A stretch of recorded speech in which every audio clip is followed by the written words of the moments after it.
Deus, passando aqui para iniciar mais um Ecoando, a voz que chega mais longe. Você é o convidado especial para ficar até o final. Por isso já deixa aí o seu like, vai lá, ativa o sininho, faz o quê? Compartilha para mais pessoas verem. Isso tudo ajuda também esse vídeo chegar em mais pessoas. Eu tenho certeza que se você está aqui, você também é um evangelizador. Por isso, faça sua parte nesse trabalho de evangelização. No vídeo de hoje nós vamos falar sobre um fundador pode errar e também sobre qual respeito que eu devo ter para com o meu fundador. No ano passado a gente falava sobre quem são os fundadores, sobre o que é que eles representam. Hoje nós vamos falar sobre essas duas questões. Será que meu fundador pode errar? Tá, e será com que respeito, o que é que eu devo ter para com os meus fundadores? Para falar sobre isso, eu gostaria que você pegasse sua palavra no livro de Josué, capítulo 1, versículo 1 em diante. Diz assim: após a morte de Moisés, servo do Senhor, o Senhor disse a Josué, filho de Nun, assistente de Moisés: meu servo Moisés morreu. Vamos agora, passa o Jordão, tu e todo o povo, e entra na terra que dou aos filhos de Israel. Todo lugar em que pisar a planta de vossos pés, eu vos dou, como prometi a Moisés. O vosso território se estenderá desde o deserto e desde o Líbano até o grande rio Eufrates, todo o país dos Heteus, até o mar grande para o ocidente. Enquanto viveres, ninguém te poderá resistir. Estarei contigo, como estive com Moisés. Não te deixarei, nem te abandonarei. Sê firme e corajoso, porque tu has de introduzir esse povo na posse da terra que jurei a seus pais dar-lhe. Tem ânimo, pois, e sê corajoso para cuidadosamente observares toda a lei que Moisés, meu servo, te prescreveu. Não te afaste dela, nem para a direita, nem para a esquerda, para que sejais feliz em todas as tuas empresas. Traze sempre na boca as palavras desse livro da lei, medita dia e noite, cuidando de fazer tudo o que nele está escrito. Assim prosperarás em teus caminhos e serás bem-sucedido. Isto é uma ordem: ser firme e corajoso. Não te atemorizes, não tenhas medo, porque o Senhor está contigo em qualquer parte para onde fores. Palavra do Senhor. Graças a Deus. Amados, aqui nesse contexto, eu quero contextualizar para que a gente possa entrar no tema de hoje. Nessa situação aqui, nós vemos que Moisés, que tinha sido a pessoa que tinha sido chamada por Deus para conduzir ao povo, tinha morrido. Então, Deus ele precisava de alguém para levar esse povo. Eu quero agora que você veja agora Moisés como um fundador, né? O Senhor chama aquele fundador, o fundador, né, das novas fundações começa a juntar um povo com o propósito de chegar ao céu, a nossa via de salvação, né? Então, para caminhar conosco nessa estrada até o céu, é formada aquela nova comunidade.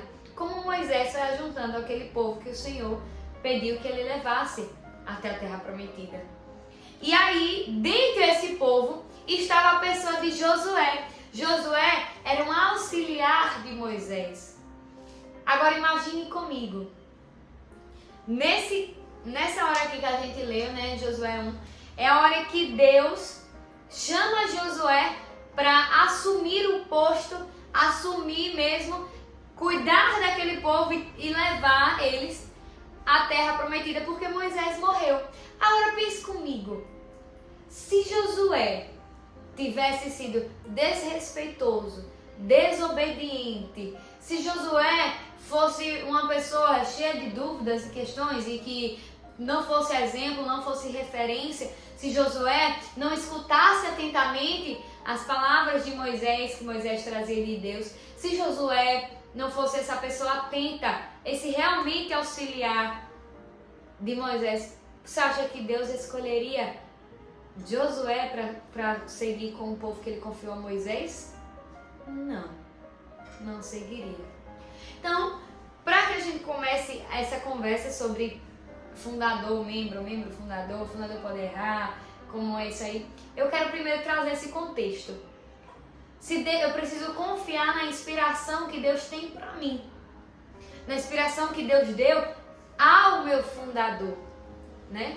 Nesse contexto aqui, Josué acreditava que Deus falava com Moisés e por isso Josué era o auxiliar de Moisés. Por isso Josué estava ali com Moisés, né? Aqui no Nordeste a gente costuma falar, é pau para toda obra.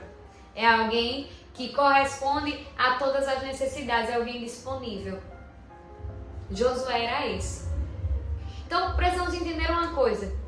O Senhor chama alguns para ser essa pessoa que revela, né, para ser os fundadores, mas só existe fundador, só existe fundação se tem quem corresponde a essa fundação, né? Não existe fundador sem membro e também não existe membro sem fundador. Então, se existe um fundador, existe um povo que está atrás daquela fundação, dentro daquela fundação. Não existe fundação por um só. Ou fundação, né, só de fundadores. Não existe. Se existe uma fundação, existe um povo. Deus não chamou Moisés só para ir até a terra prometida. Deus chamou Moisés para conduzir o povo até a terra prometida. Tão quanto assim é nas novas fundações. Deus chamou um fundador aqui na comunidade, eu e Diego, nós somos os fundadores. Ele nos chamou para conduzir um povo, uma parcela do povo de Deus, até o céu, até a salvação, até a eternidade com Ele. Então, é importante a gente ter essa noção. O que é isso? O que está acontecendo? Qual é esse movimento? Porque a partir disso a gente sabe como agir, como ver, como olhar, não é? E aqui a primeira questão, o meu fundador, ele pode errar? Pode. Seu fundador pode errar sim. Porque eu posso errar, você pode errar, teu pai, tua mãe, teu irmão, teu sobrinho, teu filho pode errar. Porque nós temos algo chamado livre-arbítrio. Todos nós podemos errar e todos nós somos suscetíveis ao erro. Agora, tudo me é permitido, como dizia São Paulo, mas nem tudo me convém. Eu posso errar, mas me convém errar? Não me convém. Por quê? Porque eu sou referência, porque eu estou à frente, porque eu estou caminhando. Isso é uma proibição. Você não pode errar? Não, né? Quando nós alcançarmos a perfeição, o Senhor nos levará e nós estaremos com Ele na eternidade. E aqui ainda nós somos pecadores, nós caímos mesmo. Mas São João Paulo II dizia que santo é o pecador que nunca para de lutar. Então, um fundador ele não é um super-herói que não tem defeitos. Até os super-heróis, né, dos contos, até os super-heróis dos filmes, eles tinham um ponto fraco, né? O Superman tinha a Kryptonita. Então, por que nós fundadores, né, somos tratados muitas vezes e vistos como pessoas que não podem errar? Porque nós precisamos ser referências. Isso que eu quero falar sobre esse peso desse chamado a caminhar à frente, a levar um povo, né, a guiar um povo. Mas isso não diz que, então você é isento do pecado. Não, o fundador não nasceu plasmado, santinho, porque vai ser fundador. Não, ele carrega uma história, ele carrega caráter, personalidade própria, e cada um tem o seu. Mas o que eu, enquanto membro, tenho que saber? Que não é a partir disso, não é por causa, não vou seguir meu fundador por causa desse defeito dele, não. Eu vou seguir ele porque o Senhor confiou a ele a graça de guiar um povo. E eu sou parte desse povo que ele levará até o céu, que ele dará as diretrizes, que ele mostrará, revelará com a sua vida um carisma que o Senhor também me deu. Então é preciso que a gente tenha esse entendimento, né? Agora, para os fundadores, né? É porque é me permitido que me convém? Não, não me convém o erro. Tem erro que não é de líder cometer mesmo. Mas uma vez, escutando a formação da comunidade Oasis, alguns anos atrás, me lembro que eles falavam assim, que até o erro do fundador é providenciar para a comunidade, né? Que até às vezes, quando um fundador fala sobre uma fraqueza dele na comunidade, serve para que os membros se encorajem também a lutar contra essa mesma fraqueza. E talvez são fraquezas parecidas com as dos membros. Por isso que a gente tem que ter esse entendimento que o fundador ele também é gente tão quanto a gente. Mas quando a gente trabalha com transparência, quando a gente trabalha com seriedade, quando a gente vive pela causa do Evangelho, tudo começa a ser diferente. Até as fraquezas são providenciais para a comunidade. Até os nossos erros são providenciais para a comunidade. Me lembro de quantas vezes que aqui na comunidade aconteceu ter que dar uma resposta rápida e aí a gente fala uma coisa, só que foi uma resposta errada para aquele momento. Eu poderia ter dado uma resposta mais certeira, melhor. Mas justamente porque foi aquela resposta que as coisas deram certo. Justamente porque foi aquela resposta que aconteceu um imprevisto e se eu tivesse dado a resposta que seria certeira, não teriam conseguido lidar bem com aquele imprevisto. Então, assim, muitas vezes o erro do fundador, ele é providencial para a comunidade. Por quê? Porque toda a comunidade é esse povo que está marchando para a terra prometida, para o céu. Então, eu, enquanto cristão, e aqui no nosso caso católicos, que desejo o céu, que almejo o céu, que miro o céu, que tenho buscado viver com tudo que eu tenho o Evangelho. Tudo que acontece na minha vida precisa me aproximar mais de Deus do que me afastar mais dele. Então, o fundador pode errar? Pode. Ele deve? Não. Mas e se ele erra? O que eu faço? Eu preciso pegar aquele erro e me fazer me aproximar ainda mais de Deus. E não me afastar dele. Se o seu fundador errou em alguma coisa, você precisa ser homem e ser mulher para chegar nele e perguntar: fundador, não entendi isso aqui. Fundador, isso aqui. Você poderia me explicar melhor? É porque eu vejo dessa forma.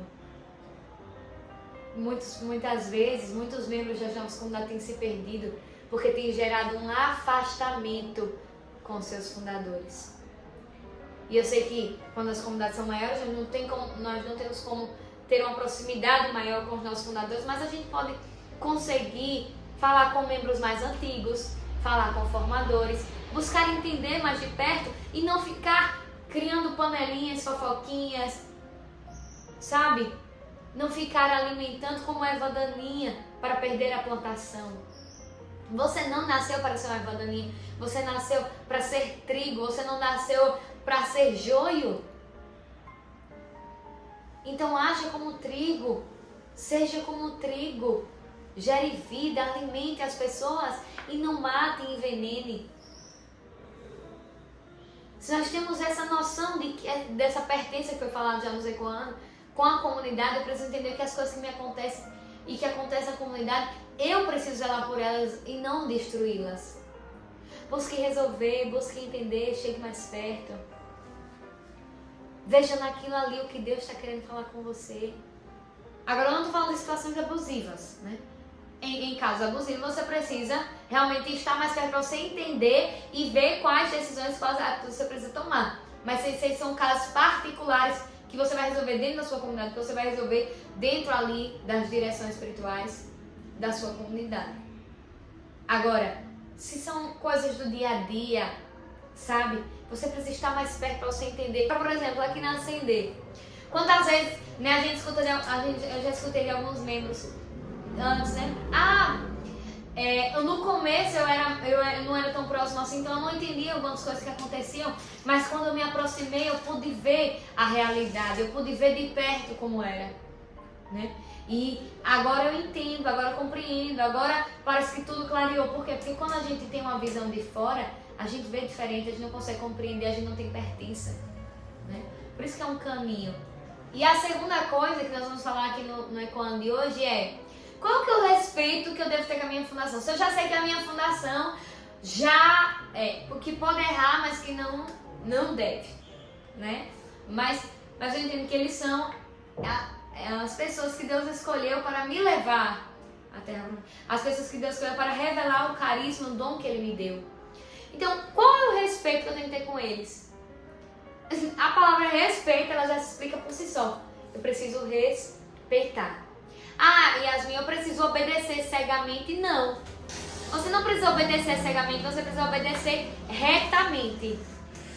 Porque aqui ninguém é obrigado a nada, não é? Você não foi obrigado a se consagrar, você não foi obrigado a ser um discípulo, aqui nasce um pré-consagrado, você não foi obrigado a fazer compromissos com a obra, mas você decidiu, você discerniu. Então, a partir do momento que você discerne que você é de um carisma, que você se propõe a vivê-lo, você vai precisar estar em obediência, em concordância, você vai precisar estar presente, mais perto, você vai precisar viver intensamente, você vai precisar escutar a voz do seu carisma, você vai precisar cuidar do seu carisma.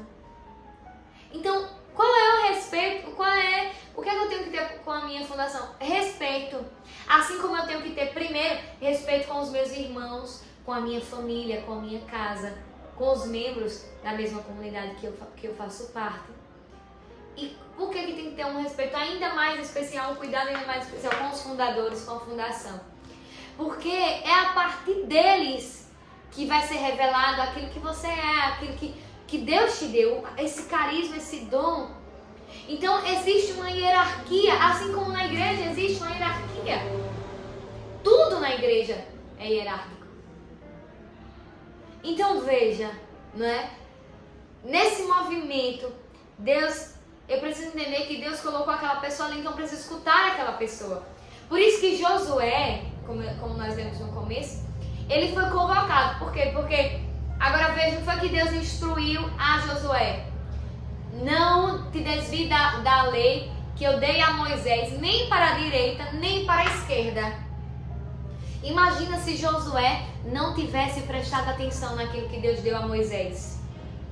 Imagina agora se Josué fosse desobediente para com Moisés. Como é que Josué ia conseguir não se desviar nem para a direita nem para a esquerda? Por que Josué estava capacitado para assumir aquela proposta do povo de Deus?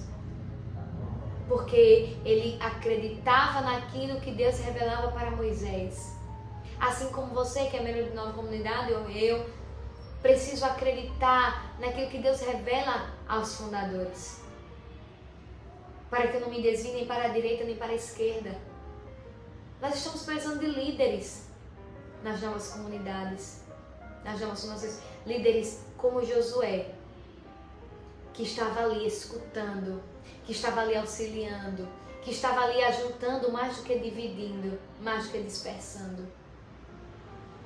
Então eu preciso ter esse respeito de entender que o meu fundador não é Deus. Eu não preciso tratar o meu fundador como Deus, mas eu preciso tratar o meu fundador como alguém que Deus me deu para me auxiliar, para que eu pudesse chegar ao céu, para que eu pudesse exercer esse carisma que Deus me deu. Então eu preciso ter respeito, então eu preciso escutar. É isso que você precisa fazer, né? O fundador é essa pessoa de Deus. E mesmo que hora ou outra tenha algum deslize e caia, nós precisamos estar lá para auxiliar, né? E o fundador é essa pessoa de Deus para nos levar a atravessar esse rio, para nos levar a chegar à terra prometida. Então assim, eu tenho duas opções a fazer. Se eu decidir viver um carisma, viver o meu carisma, se eu decidir viver e estar dentro da obra, eu preciso obedecer o regimento e tal, o estatuto, as regras de vida e tal, e olhar para o fundador como uma pessoa que me aponta para o céu. Ou, se eu não quero obedecer ao meu fundador, se eu não quero olhar para o meu fundador como uma expressão de Deus no nosso meio, como alguém que aponta para o céu, como alguém que é capaz de me dar orientações que vão me fazer crescer em maturidade espiritual, que eu não seja da obra. Não é o seu lugar. Se você não consegue olhar para o seu fundador com respeito, se você não consegue olhar para o seu fundador com cuidado, se você não consegue olhar para as orientações que o seu fundador te dá com ânimo, com certeza, com decisão, não é o seu lugar. Ou você não está pronto para estar naquele lugar. É preciso que você decida, não é para mim. Agora, se você quer estar, entenda que você precisa obedecer. Porque imagine se o povo não obedecesse Moisés, não ia chegar em lugar nenhum. Se o povo depois não obedecesse Josué, não ia chegar em lugar nenhum. Mas Deus disse a Josué, ser forte e corajoso, ser firme. Assim também Deus diz para você, seja firme. Talvez, muitas vezes, nós vamos entender os direcionamentos, as direções, os rumos que está tomando, mas seja firme, seja corajoso, não te desvie, nem para a direita, nem para a esquerda. Ande em obediência, ame, cuide dos seus fundadores, da sua fundação, das suas lideranças na comunidade. E tenha certeza de que a terra prometida não é uma utopia, mas é uma realidade. E será uma realidade na minha e na sua vida. Gostaria que nós pudéssemos rezar nessa hora, para que Deus pudesse mesmo nos dar essa graça de olhar para os nossos fundadores como pessoas enviadas por Deus, como aquele que traz o que está no coração de Deus para que possa ser vivenciado em determinado carisma. Que Deus possa mesmo derramar sobre nós essa graça de poder viver em obediência sem relutância, de poder viver mesmo alcançando aquilo que Deus nos chamou, de poder ver a graça que Deus quer realizar no nosso meio a partir da nossa abertura de coração, a partir da nossa disposição, a partir da nossa coragem, da nossa firmeza, da nossa fortaleza que vem do céu, mas que nós permitimos nos viver. Que Deus mesmo possa alcançar o seu coração nessa hora e você seja cheio, tomado por uma vontade de fazer o que Deus sonhou para você, de viver aquilo que Deus te deu, de viver o teu chamado, de viver a tua vocação sem retroceder, para que você possa chegar lá e juntos cantarmos no céu, Santo, Santo, Santo. Que Deus abençoe cada um de vocês, que vocês sejam cheios desse Espírito Santo que não nos faz parar, mas nos faz prosseguir decididamente.